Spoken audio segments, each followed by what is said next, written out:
무단양도 무단전대 대단히 좀 조심해서 봐주셔야 되는 거고요. 자, 무단양도 무단전대는 일단 법률 관계가 똑같습니다. 아까 말씀드렸듯이 한꺼번에 제가 말씀드렸는데 하나가 딱 다른 게 있어요. 그거 하나 좀 조심하셔야 되는데 660페이지에 보면 3번의 양가로 2번 동그라미 2번 있죠. 그거 별 표시 좀. 자, 무단전대요. 다시 한번 그림을 그려보겠습니다. 갑이 을에게 임대를 했고요. 을이 병에게 전대를 했는데요. 갑이 동의를 안 해줬어요. 무단전대죠? 당연히 갑은 을과의 계약을 해지할 수 있고요. 병은 을과의 계약을 해제할 수 있어요. 근데 안 했어요. 둘 다 갑은 을과의 계약을 해지하지 않았고 병도 을과의 계약을 해지하지 않았어요. 그렇다면 갑은 여전히 을에게 차임을 청구할 수 있고요. 그렇죠?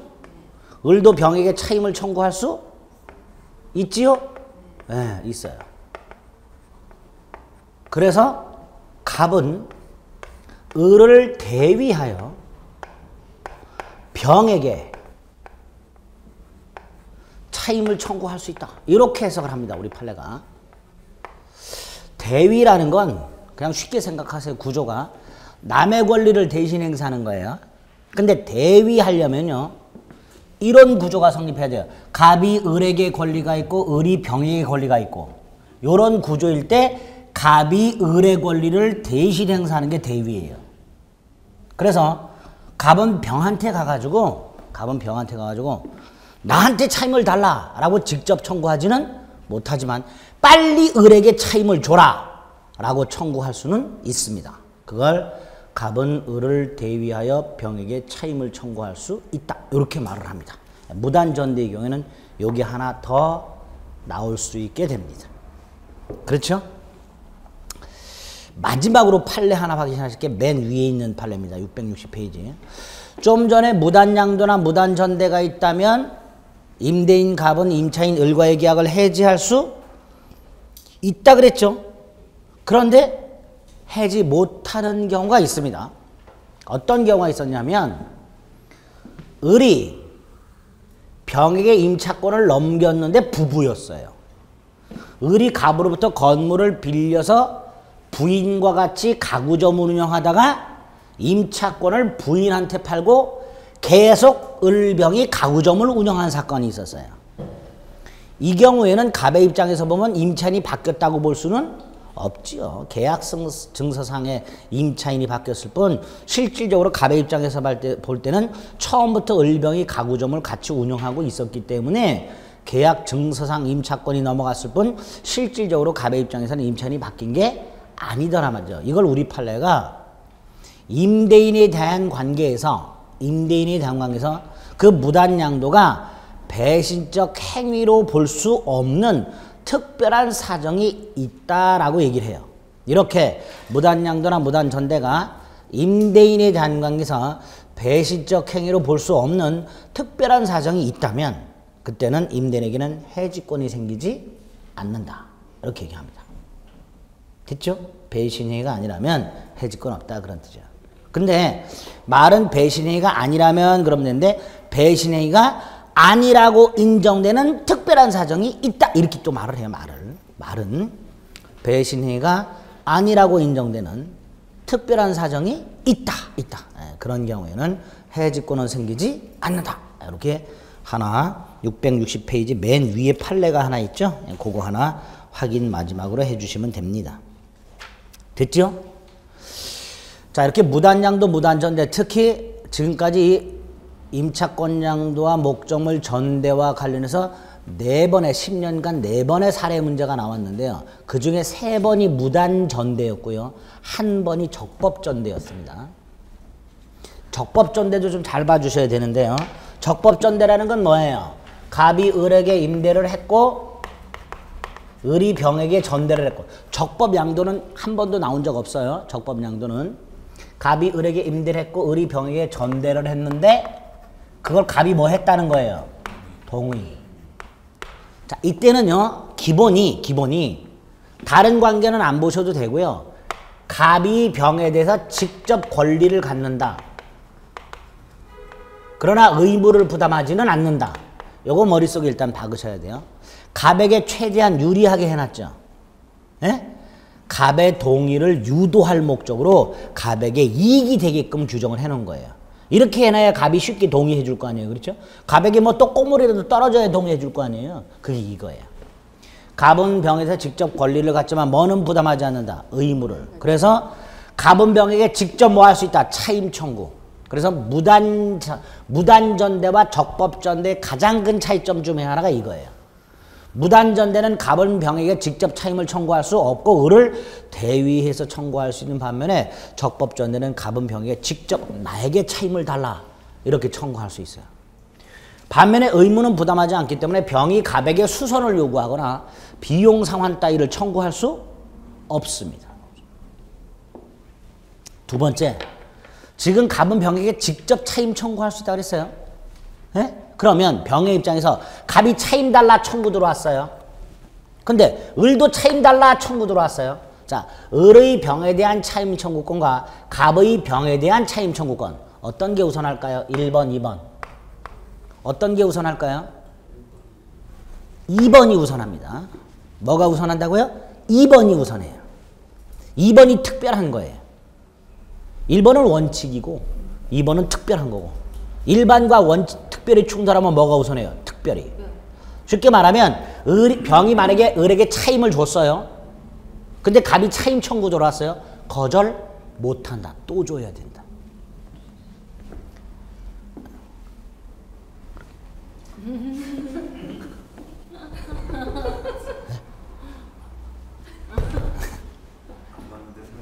네? 네, 상식이 안 맞아요. 일단 그렇게 생각해 두셔야 돼요. 판례도 병은 을에 대한 차임 지급을 이유로 갑의 차임 청구를 거절하지 못한다. 이게 판례예요. 이게 특별하기 때문에 그렇습니다.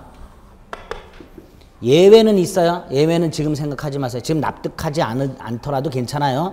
나중에 다 또 나와요. 다른 거. 그러니까 일단은 누구의 권리가 우선한다? 갑의 병에 대한 권리가 우선한다. 이거 머릿속에 박아두셔야 돼요. 아시겠죠? 지금 여러분들이 상식이 안 맞는다라고 말씀하신 건 나중에 해결이 됩니다. 나중에 해결해 드릴 테니까 그건 판례가 좀 굉장히 어려워요.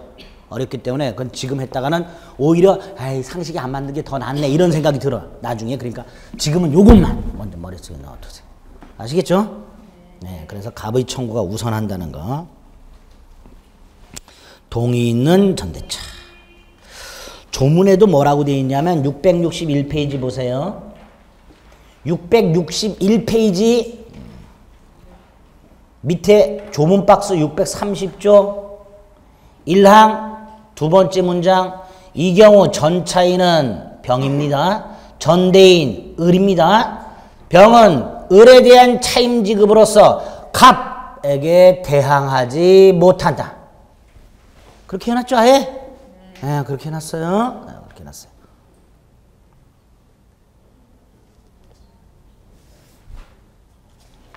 그래서 불쌍하죠, 얘. 불쌍하잖아. 그래서 얘를 보호하는 장치가 663페이지에 있습니다. 그 중간에 있는 건 읽지 마시고 딱 요것만 머릿속에 일단 넣어두세요. 그리고 불쌍한 병을 보호하는 장치는 뭐가 있을까 생각하시면 돼요. 그게 663페이지에 있습니다. 첫째, 존속을 보호합니다. 갑과 을이 임대차 계약을 합의 해지하거나 을이 임차권을 포기했다 하더라도 병의 전차권은 소멸하지 않습니다. 두 번째, 갑이 을과의 계약을 해지를 했을 때요. 그 해지 사유를 병에게 통지해야만 병에게 대항할 수 있도록 되어 있습니다. 결국 갑이 을과의 계약의 해지 사유를 병에게 통지하라는 거예요. 통지를 받은 날로부터 6월과 부동산 5일 동산 지나야 해지가 됩니다. 이게 두 번째 보호장치예요. 됐죠? 다만 을이 2기 이상의 차임을 연체하여 갑이 계약을 해지했을 때는 그 사유는 병에게 통지 안 해도 된다. 그런 예외는 있습니다. 그러나 원칙적으로 갑이 을과의 계약을 해지했을 때는 그 사유를 병에게 통지하도록 하고 있습니다. 세 번째, 얘가 건물, 공작물, 전차인이라면 부속물 매수를 청구할 수 있습니다. 당연히 그 부속물은 독립물이고 병소유고 객관적 용도에 제공되는 부속물, 그 부속물 중에서 병이 갑의 동의받아서 부속시켰거나 갑으로부터 매수했거나 갑의 동의를 받아서 을로부터 매수한 그 세 가지 부속물에 대해서 건물 전차인이 임대인 갑에게 부속물을 사라 라고 부속물 매수를 청구할 수 있도록 되어 있습니다. 마지막으로 건물 소유, 식목, 체험, 목축을 목적으로 하는 토지 전차인의 경우에는 임대차와 전대차가 동시에 만료가 되고 전차인 소유의 지상물이 남아있을 때 이 전차인은 임대인에게 전대차 계약과 동일한 조건으로 나에게 임대해달라라고 임대를 청구할 수 있고, 임대인이 이걸 거절하게 되면 지상물 매수를 청구할 수 있도록 되어 있습니다. 이렇게 네 가지 전차인 보호를 위한 특별한 규정들이 있더라. 단 이 네 가지 모두 다 적법전대차에서 나옵니다. 예? 제가 말씀드린 요 내용들이 무단전대에서 지문으로 쭉 나와요. 이렇게 할 수 있다. 그럼 다 죽죽 그면 돼요. 무단전대에서는 이런 거 있어요, 없어요? 없어. 적법전대에서만 나오는 겁니다. 아시겠죠? 그 보호장치 네 가지가 있다는 거. 자세한 요건은 나중에 시험 갖기 전까지는 충분히 다 외울 수 있게 해드립니다. 제가 떠들다 보면 이런 네 가지가 있다 정도는 머릿속에 틀을 딱 잡아 두셔야 돼요. 아시겠죠? 네. 이렇게 임차권 양도, 목적물 전대, 법률 관계, 무단 전대와 적법 전대, 특히 이 두 가지를 비교해서 철저하게 그 법률 관계를 기억해 주셔야 됩니다. 일단 아시겠죠? 하자. 아까 여러분들 상식이 반한다고 했던 거 찬찬히 해보지 뭐. 아까 병이 을에게 차임을 준 상태에서 갑이 차임 청구 들어왔을 때 병은 거절 못한다 그랬죠? 판례가 이런 게 있어요. 얘가 병이 을에게 차임을 주기로 한 날짜가 15일이에요. 15일? 만약에 15일 전에 병이 얘한테 차임을 먼저 줬어요. 근데 갑이 15일날 차임 청구 들어왔어요. 그럼 거절 못합니다. 줘야 돼요. 근데 15일까지 기다렸어요. 얘는 갑이 차임 청구 들어올 때까지. 근데 15일까지 얘가 차임 달라 소리 하네. 그래서 16일날 병이 을에게 차임을 줬어요. 그랬더니 갑이 16일날 차임 청구 들어왔어. 그럼 병은 이렇게 말할 수 있어요. 엠마 어제까지 내가 기다렸는데 기다릴 때까지 네가 차임 달라 소리 안 해서 나는 너한테 차임 줬단 말이야. 차임 못 주겠다. 거절할 수 있습니다. 그러면 이 날짜는 이런 건 없어요. 판례가 전대차 차임 지급 시기 전 후로만 나눠져 있습니다. 우리 판례가. 그래서 병이 을에게 차임을 줬을 때 갑이 차임 청구 들어온 경우 거절 못하는 것은 전대차 차임 지급 시기 전에 을에게 지급한 차임에 한한다. 그게 우리 판례예요. 예? 이해되세요? 될 듯 말 듯. 그렇죠? 거봐. 그래서 제가 아까 안 한 거야. 그냥 그렇게. 됐어. 그래서 원칙적으로는 거절하지 못하지만 이런 장치가 우리 판례에 있으니까 나중에 또 들으시면 또 이해가 돼요. 잊어버리세요. 괜히 했다. 이제 664페이지에 보면 보증금, 권리금이 나왔습니다. 권리금은 안 보셔도 되고요. 보증금은 좀 보실 필요가 있습니다. 첫째로 우리 민법에는 보증금에 관한 규정이 전무하다. 없어요. 보증금 규정이. 두 번째로 보증금의 개념. 자, 임차인은요. 임대인은 임차인한테 물건을 빌려줄 때 두 가지를 염려한다 그랬어요. 하나가 뭐였죠?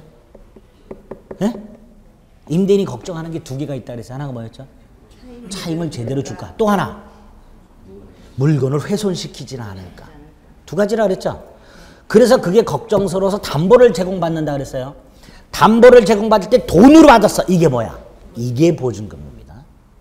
임대차 계약을 체결하면서 임차인의 손해배상 채무를 담보할 목적으로 임차인 또는 제3자가 교부하는 금전. 이게 뭐다? 보증금. 보증금. 그게 판례 보증금의 뜻입니다. 두 번째로 임대차 계약을 하면서 보증금을 반드시 주나요? 안 주나요? 꼭 줘요? 안 줘요? 안 주는 게 훨씬 많아요. 네. 제주도 가서 렌트카를 빌렸어. 임대차예요? 보증금 줘요? 안 줘요? 안 주죠. 공원 가서 자전거 빌려 탔어요. 임대차예요? 보증금 줘요? 안 줘요? 안 줘요. 아까 그 사장님이 미쳤나봐. 바스 한 달 팔고 가는 사람들. 보증금 줘요? 안 줘요? 안 줘요. 월세 선납줘. 이런 걸 깔세라고 보통 뭐 실무적으로 얘기해요. 보증금 안 주는 경우가 훨씬 많습니다. 우리나라에서는 부동산 임대차, 그중에서 특히 건물 임대차의 경우에 보증금을 주는 경우가 대부분이고 일반적인 보증금은 안 주는 게 더 많아요. 뒤집어 말하면 보증금을 주려면 보증금에 관한 약정을 따로 해야 하는 거예요. 그걸 보증금 계약이라고 합니다. 우리 마치 매매계약에서 계약금 계약을 받듯이 비슷해요.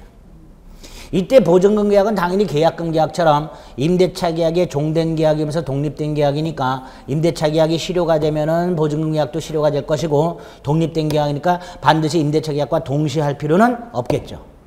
요물 계약인지가 문제가 되는데 계약금 계약은 민법에서 아예 요물 계약으로 못을 박아놨지만 보증금 계약은 민법에 규정이 있다 없다? 없다. 그래서 우리 판례 보통은 요물 계약으로 하긴 하지만 꼭 요물 계약으로 할 필요는 없다. 낙성 계약으로 할 수도 있다. 이렇게 얘기해요. 보증금 계약이 돼. 보증금을 주면서 계약하면 보증금 요물 계약이고요. 내일 보증금 줄게 그럼 그것도 보증금 계약이고. 원래 보통은 무슨 계약으로 하지만 요물 계약으로 하긴 하지만 꼭 요물 계약으로 할 필요는 없다. 낙성 계약으로 할 수도 있다. 보증금 계약과 관련된 내용 두 번째. 세 번째로 이 보증금은 아까 무슨 기능을 한다? 담보. 임차인의 손해배상을 담보하는 기능을 한다. 자, 이때 언제까지 발생한 손해배상이냐 이 문제가 생겨요. 언제까지 발생한 손해배상일까요? 예? 생각해보세요. 언제까지 발생할까요? 손해배상이. 쉽게 생각해서 임차인이 목적물을 훼손할 수 있는 최대한의 시기. 네, 물건 반환시까지죠. 언제까지라고요? 보통 만기 이퀄 반환시로 착각하시는 분들 계시는데 만기가 됐다 하더라도 반환 안 하는 경우도 물론 있습니다. 그렇죠? 그래서 임대차 종료나 만기시라고 생각하지 마시고 물건 반환시. 물건 반환하는 날 임차인이 물건을 부셔버릴 수도 있어요. 무슨 말이냐? 이 손해배상의 액수가 언제 확정이 된다? 액수가 언제 확정된다? 반환시.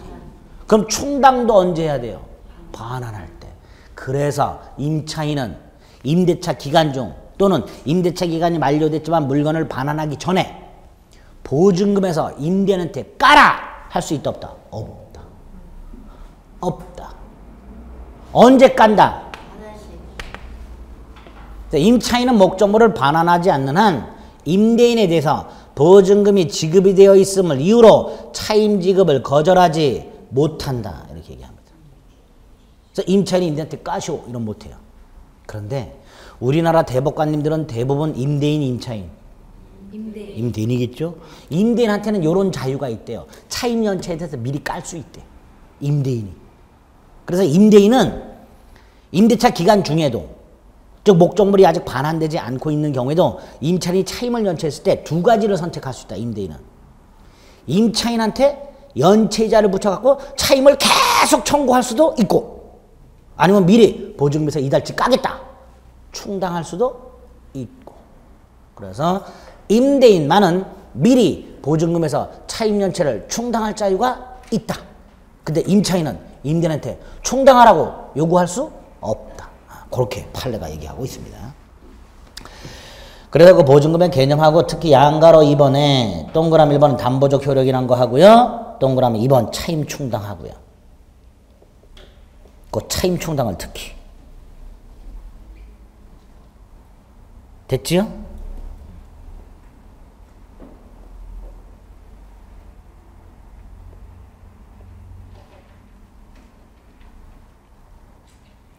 동그라미 3번의 네 번째 줄. 목적물 반환할 때까지 생긴 모든 채무를 공제한 잔액 보증금을 돌려주고요. 당연히 4번 보증금에 대해서는 유치권 따위는 인정되지 않을 거고요. 인정되지 않을 거고요. 그런 것들 일단 기억을 해두시면 돼요. 그 다음에 지금 여기는 없는데요. 이 보증금에서 조심하셔야 될 게 하나가 있습니다. 여기를 보세요. 갑소유 땅이 있고요. 을이 임차인이고요. 임차권이 있고요. 보증금 반환 채권이 있어요. 보증금을 예를 들어서 1억을 준 게 있어요. 나중에 임대차가 종료가 되면 당연히 보증금은 누가 돌려줘야 돼요? 갑이 돌려줘야 되죠. 문제가 생겼어요. 중간에 소유자가 바뀌었어. 부동산 소유권이 이전됐죠. 자, 이때 나중에 임대차가 종료가 됐을 때 원칙 병 임대인 지위 승계한다 안 한다? 임대인 지위 승계해요 안 해요?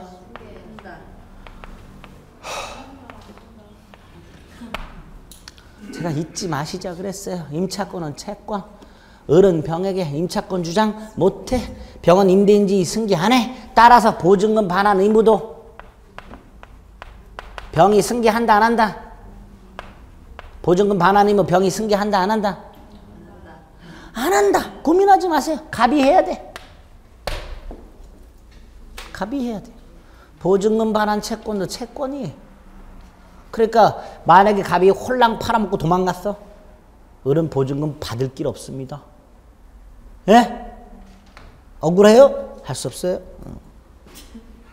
할 수 없어요. 저한테 억울하다고 하지 마세요. 그건 제가 해결할 수 있는 문제가 아니야 이건. 어떻게 받나요? 제가 해결할 수 있는 게 아니에요. 갑 찾아서 받으세요라고 밖에 말 못해요 저는. 갑을 찾았는데 재산이 없으면 어떡하나요? 어떡하면 내가 어떡하라는 거야 나쁘고. 그 저한테 물어봐. 돌려받을 길은 없나요? 없죠. 저도 못 받고 있어요. 그래요. 재산이 없는데 어떻게? 경매할 게 있어야지. 그렇죠. 재산은 어떻게 찾나요? 제가 무슨 흥신소도 아니고. 어쨌거나 보증금 반환이면 갑이 부담합니다. 그런데 예외가 물론 있겠지요. 을이 뭘 갖춘 경우? 뭘 갖춘 경우? 이제 이게 나올 때가 되지 않았나? 원칙과 예외로 나누셔야죠. 을이 대항력을 갖춘 경우. 또 하나가요. 갑병이 합의한 경우. 인수한 경우 있잖아요. 병이 갑한테 매매대금을 까고 보증금 내가 인수하겠다. 할 수 있죠. 있어요. 이럴 때는 누가 부담해요? 병이 부담하겠죠. 그래 안 그래요? 네, 그래요. 그런데 이때도 을이 원하지 않는 경우가 있어요.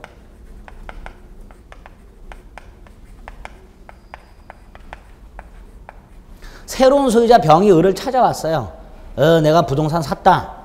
보증금도 내가 인수했다. 끝나면 내가 돌려줄 테니까 걱정하지 마라. 참 착한 새로운 소유자죠. 을은 기분 좋겠죠. 아니야. 머리가 짧고 검은 양복에 다리를 털고 침을 찍찍 뱉어. 병이. 을은 아직 기간 남았어도 무서워. 그냥 지금 보증금 갑한테서 받아서 나가고 싶어. 그럴 수 있겠죠. 우리 판례도 원하지 않는 경우가 있다 그래요. 그러면 을은 갑과의 계약을 뭐 하고? 해지할 수 있고, 그러면 여전히 누가 부담한다? 보증금 반환. 갑이 부담한다. 판례. 이런 경우가 분명히 있을 수 있습니다. 주택도 마찬가지예요. 주택도. 집주인이 바뀌었는데 새로운 주인이 좀 이상해. 그러면 아유 살기 싫다. 나가겠다. 기존 소유자한테 뭐 받아 나갈 수 있다? 보증금 받아 나갈 수 있다. 그게 우리 판례. 그래서 원칙은 전소유자, 예외가 신소유자. 근데 그걸 원하지 않는 임차인이 있어. 임차인 뭐 할 수 있다? 해지. 그러면 여전히 전소유자가 보증금 반환 의무를 부담한다.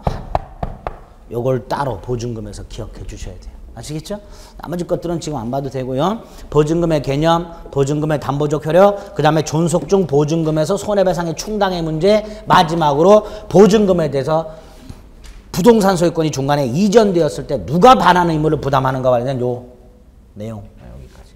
그리고 아까 봤던 거 임대차가 끝났다. 동생관계가 있다. 뭐하고 뭐가 동생관계다? 보증금 반환과 목적물 반환이. 이때의 보증금은 최초 보증금이 아니고 아까 뭐였어요? 임차인이 목적물을 반환할 때까지 발생한 모든 손해배상이 당연하게 공제된 잔액 보증금을 말하는 거고요. 목적물도 최초 목적물이 아니라 원상에 회복한 목적물을 말합니다. 이 두 개가 무슨 관계다? 동생관계. 이렇게 딱 정리하시면. 그게 다시 위에 동그라미에서 한번 보증금에 대한 보증범위 아까 4줄 읽었던 거 거기에 있습니다. 권리금은 안 보셔도 돼요. 페이지도 재수없게 666페이지예요. 보지 마세요. 666이 뭔지 아시죠? 서양에서 말하는 악마의 숫자잖아요. 모르세요? 모르시는구나. 예? 예? 예, 이마에 인식시키잖아요. 악마 이렇게. 그래서 그 뭐죠? 성경 마지막이 뭐죠? 요한계시록? 거기에 보면 뭐 나오죠? 마지막 날에 악마가 뭐 이렇게 해가지고 나온다. 막 이렇게. 이 재수없어. 페이지도 666이야. 안 봐도 돼요. 네. 자, 마지막으로 임대차에서 보실게요. 오른쪽에 임대차 종료인데요. 임대차 종료는 임대차가 끝나는 걸 말하죠. 종료 사유는 굉장히 많죠. 뭐 기간이 만료한 경우 종료될 것이고요. 합의 해지로 종료되는 경우도 있을 것이고요. 임차인이 임차권을 포기하는 경우도 있을 것이며 목적물이 전부 멸실돼서 종료되는 경우도 있을 것이고요. 다양할 텐데 그 종료 중에서 일방적 해지에 의한 종료. 이게 두 가지가 있어요. 이걸 조심하셔야 돼요. 해지에 의한 종료가 하나가 해지의 의사표시가 상대방한테 도달하면 바로 해지가 되는 즉시 해지가 있고요. 해지의 의사표시가 상대방한테 도달했다 하더라도 바로 해지되지 않고 일정한 기간이 경과해야만 해지가 되는 해지 통고가 있어요. 두 개가 있어요. 벌써 느낌이 오죠? 구별해야 되겠죠? 구별하는 문제가 나와요. 그럼 나눠서 외워야 되죠? 둘 다 외울 필요는 없고 이것만 외우면 돼요. 해지 통고만. 4개가 있습니다. 첫째가 635조. 임대차 기간을 정하지 않았다. 각 당사자는 언제든지 해지 통고할 수 있다. 해지 통고 후에 6개월, 1개월, 5일이 지나야 해지가 된다. 그랬죠? 636조. 당사자가 기간은 정했지만 이 또라이들이에요. 기간을 언제부터 언제까지 정했어요. 근데 밑에다가 특약을 달아놨어. 언제든지 해지할 수 있다. 이 또라이들이잖아요. 그렇죠? 근데 그게 636조야.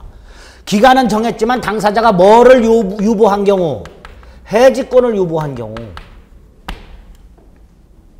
이때도 기간이 지나야 해지가 된다. 세 번째가 임차인이 파산한 경우.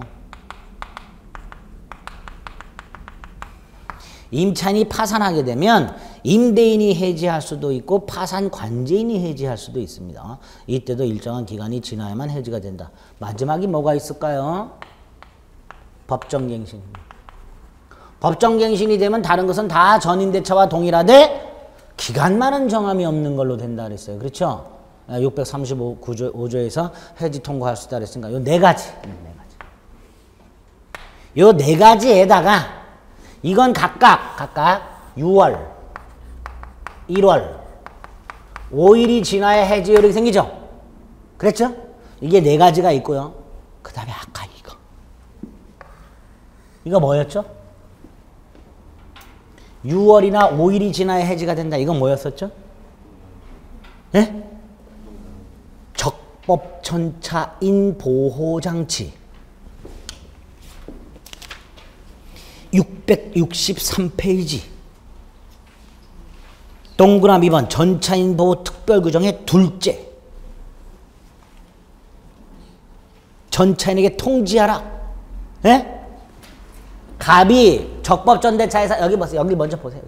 적법전대차에서 갑이 을과의 계약을 해지했을 때 요 해지 사유를 누구에게? 병에게 통지하고 요렇게 지나야 해지가 된다. 여기서도 나와요. 6월하고 5일이. 1월은 없어요. 여기는. 왜? 임차인이 해지하는 게 아니니까. 이건 누가 해지하는 거니까? 임대인이 해지하는 거니까 1월은 없고 6월과 5일만 있습니다. 아시겠죠? 네, 이런 것들이 다 일정한 기간이 지나야만 해지되는 경우다. 이렇게 머릿속에 넣어. 나머진 다 뭐다? 즉시 해지. 상대방의 해지 의사표시가 도달하면 바로 해지가 되는 즉시 해지다. 이렇게 생각하시면 되겠습니다. 됐죠? 네, 임대차가 끝이 났습니다. 오, 인간하지요? 네. 자, 그럼 이제 주택임대차로 가봅니다. 오늘 보는 거 있잖아요. 오늘 보는 거부터 오늘 보는 내용에서 최소 5문제. 상가 건물 임대차까지 많을 때는 7문제가 나온 적도 있어요. 임대차하고 주택임대차, 상가 건물 임대차까지. 자, 690페이지 주택임대차 보호법 이렇게 되어 있습니다. 우리 민법상 임대차와 관련된 규정이 분명히 있음에도 불구하고 주택임대차보호법이나 상가건물임대차보호법이라는 특별한 법을 왜 만들었을까를 생각을 해봅니다. 우리 민법상의 임대차가 임차인에게는 굉장히 불리한 법이죠. 그렇죠? 굉장히 임차인에게 불리해요. 즉 우리 민법상 임대차가 치명적인 약점이 3개가 있어요. 일단 기본적으로. 첫째가 이게 없어요.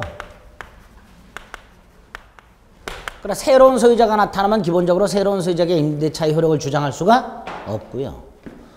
이게 없어요. 보증금 회수 장치가.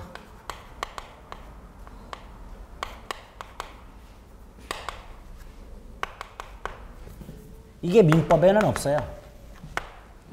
존속기간 따위 보장 안 해줘요.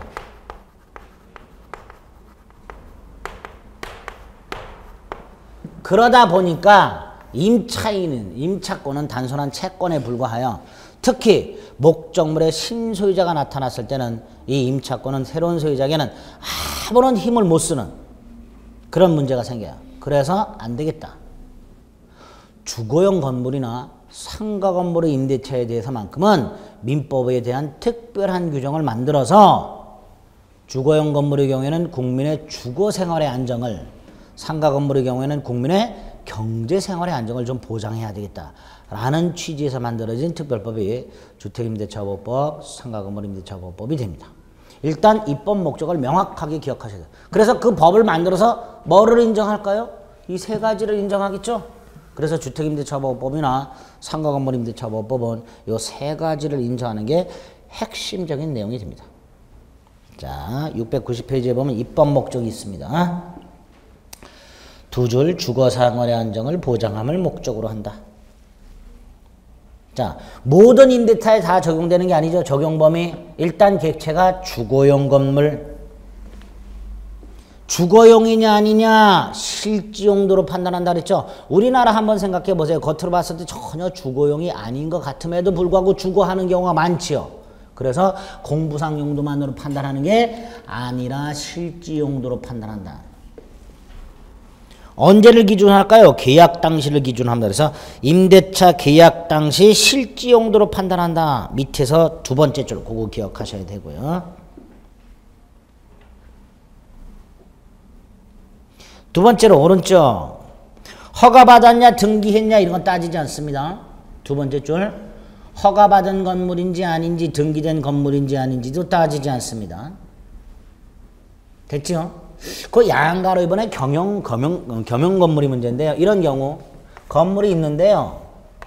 일부는 주거로 쓰고 있고 일부는 비주거로 쓰고 있어요. 여기에 주택임대차보호법이 적용이 되느냐? 전체가 주거용이란 판단을 하게 되면 주거용 건물의 일부를 임대차한 거니까 주택임대차보호법이 적용되겠지만 전체가 비주거라는 판단을 받게 되면 주택임대차보호법은 적용되지 않을 거예요. 이걸 뭘 갖고 판단한다는 거예요? 실지 용도로.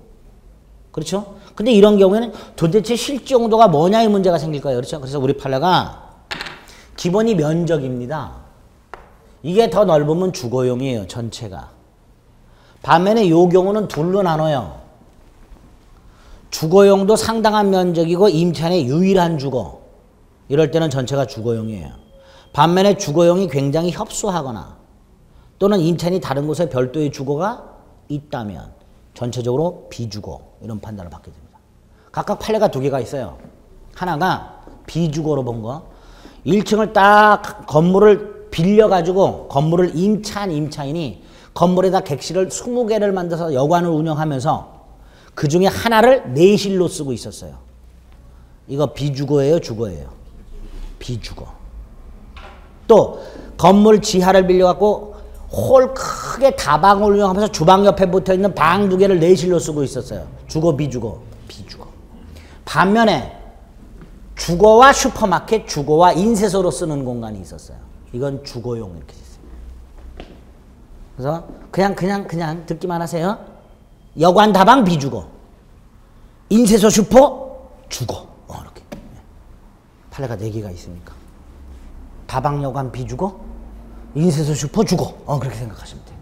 아시겠죠? 그렇게 겸용건물에 관련된 내용이 하나 있고요. 양가로 3번에 등기하지 않은 전세계약이라고 되어 있습니다.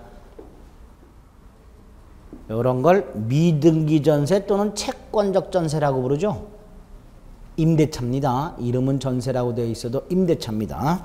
주거용이라면 주택임대차법법이 적용돼요. 반면에 4번 일시사용임대차. 아까 방학기간 중 대치동.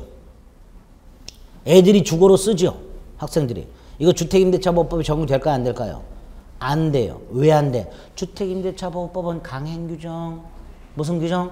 강행규정. 일시사용임대차에는 강행규정 적용된다 안 된다? 안 된다. 그래서 일시사용임대차에는 주택임대차법법이 적용되지 않습니다. 그 다음에 6번. 아까 주택임대차법법의 목적이 뭐였어요? 국민의 주거생활의 안정을 보장함을 목적으로 한다. 법인은 주거생활을 한다는 게 있을 수 없어. 따라서 임차인이 법인인 경우 또는 임차인이 직원 이름으로 빌린 경우 주택임대차법법은 적용되지 않는다. 다만 이런 경우는 있습니다. 가배주택을 국민주택기금으로부터 돈을 끌어와 가지고 이걸 빌려서 재임대 사업을 하는 토지주택공사나 지방공사가 있어요. 또 중소기업기본법 2조에서 정해져 있는 중소기업이 직원의 숙소용으로 빌려가지고 직원에게 재임대하는 이런 경우가 있었어요. 이때 얘네들이 무주택 서민, 입주자로 선정된 무주택 서민이나 직원이 열쇠를 받아서 인도 주민등록을 옮기겠죠. 그렇죠? 주택임대차법법에 보면 인도 및 주민등록을 하게 되면 다음날 0시에 대항력을 갖는다라고 되어 있습니다. 지금 이 경우를 인도 및 주민등록 했죠? 대항력 갖겠죠? 못 가죠. 얘는 대항력을 갖지 못해요. 왜? 얘가 임대인이죠? 임차인이 누구예요? 임차인이 얘예요? 얘는 전차인. 뭐라고요? 전차. 뭔 차인? 전차인. 법의 이름이 뭐예요? 주택 임대차법. 전대차법. 그러니까 얘가 아무리 인도 및 주민등록을 했다 하더라도 얘가 대항력을 갖는 게 아니고 얘가 대항력을 가져요. 다음날 0시부터 공사나 중소기업이 대항력을 갖게 됩니다. 따라서 법인이 대항력을 갖지요. 그럼 법인이 임차인인 경우에도 적용이 되네요. 예외가 되는 거예요. 원칙적으로 법인이 임차인인 경우에는 적용이 안 되지만 이 2가지 경우에는 법인이 임차인인 경우에도 주택임대차법법이 적용된다. 그렇게 적용 범위의 문제를 하나 기억하셔야 됩니다. 다음 페이지 보니까 예외가 있네요. 그렇죠? 토지주택공사하고 지방공사 중소기업법에 이렇게 되어 있습니다. 됐죠? 그 다음에 우리 교재는 존속기간 보장이 먼저 나왔네요. 민법에는 존속기간 보장이 있다 없다? 없어요. 근데 주임법이 이렇게 해놨어요. 기간을 정하지 않거나 2년 미만으로 정했을 때는 몇 년으로 본다? 2년으로 본다. 이렇게. 그럼 몇 년이 보장되는 거예요? 2년이 보장돼요.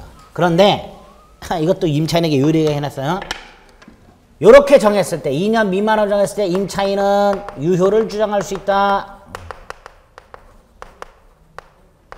예를 들어서 주택임대차 기간을 1년을 정해놨다. 그럼 임차인은 1년을 주장할 수도 있고 2년을 주장할 수도 있고 2년 미만의 기간을 정한 경우 임차인만은 그 2년 미만으로 정한 기간의 유효를 주장할 수 있다. 누구만? 임차인만. 이렇게. 기간에 관한 내용이에요. 그 다음에 갱신. 약정갱신하면 되죠.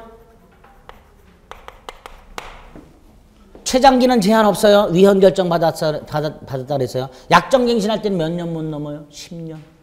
약정갱신할 때 몇 년 못 넘는다고요? 10년. 민법상 임대차 규정이 적용됩니다. 자, 법정갱신이 중요합니다. 묵시적 갱신. 민법상 임대차의 법정갱신은 요건이 뭐였었죠? 기간이 만료되고 임차인이 목적물을 계속해서 사용 수익하고 임대인이 상당 기간 내에 이의하지 않았을 때. 그랬죠? 예? 근데 주택임대차는 전혀 달라요. 기간이 만료되기 전 6월부터 1월까지 사이에 임대인이 임차인에게 나가달라 통지하지 않은 경우, 또 임차인도 1월이 될 때까지 나가겠다 통지하지 않은 경우 법정갱신된다 이렇게 되어 있습니다. 이 주택임대차의 법정갱신은요, 제가 이렇게 이해하시자 그랬어요. 임대인이나 임차인 입장에서 기간이 딱 됐을 때 임차인을 내보내려면 어떻게 될까? 법정갱신을 막아야 되죠. 또 임차인도 기간이 딱 됐을 때 갱신하지 않고 나가려면 당연히 법정갱신을 막아야 되겠죠. 임대인이 내보낼 생각이 있고 임차인이 나갈 생각이 있다면 약정갱신을 할 리는 없고, 이거 막아야 될 거 아니에요. 임대인이 막으려면 어떻게 돼요? 임대인이 통지해야죠. 언제? 요 사이에. 반드시 임대인은 요 사이에 나가라고 해야 법정갱신을 막을 수 있습니다. 또 임차인도 나가려면 통지해야죠. 언제까지? 요때까지는 나가겠다고 통지해야 돼요. 분명히 이렇게 말씀드렸음에도 불구하고 실무하시다가 말고 저한테 전화를 하세요. 임차인이 만료 전 한 29일쯤 나가겠다고 내용 증명을 보냈는데 법정갱신 된 건가요? 안 된 건가요? 이걸 물어보세요. 만료되기 전 29일 남았을 때 나가겠다고 내용 증명 보냈어요. 법정갱신 돼요? 안 돼요? 되지요? 되지요? 1월 전까지 나가겠다고 했는데 29일 남았을 때 나가겠다 그랬으니까 법정갱신 됩니다. 아시겠죠? 임대인이요, 7개월 남았을 때 나가라고 내용 증명 보냈어요. 7개월 남았을 때. 근데 이때는 해외여행 가느라고 못 보냈고요. 돌아와서 25일 남았을 때 한 번 더 나가라 그랬어요. 법정갱신 돼야 안 돼요? 되지요? 왜 요 사이에 통지하지 않았으니까. 아시겠죠? 그렇게 이해하셔야 돼요. 어쨌든 법정갱신은 이렇게 조문이 되어 있고요. 어떻게 하면 법정갱신을 막을 수 있을까로 이해하시면 조금 쉽습니다. 어쨌든 둘 다 이렇게 통지를 안 해서 법정갱신이 되면 조건은 전임대차와 동일,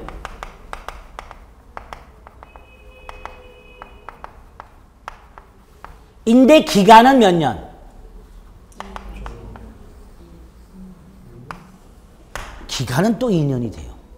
그래서 임대인은 또다시 2년을 보장해 줘야 돼요. 또 임차인도 2년 살아야 돼요.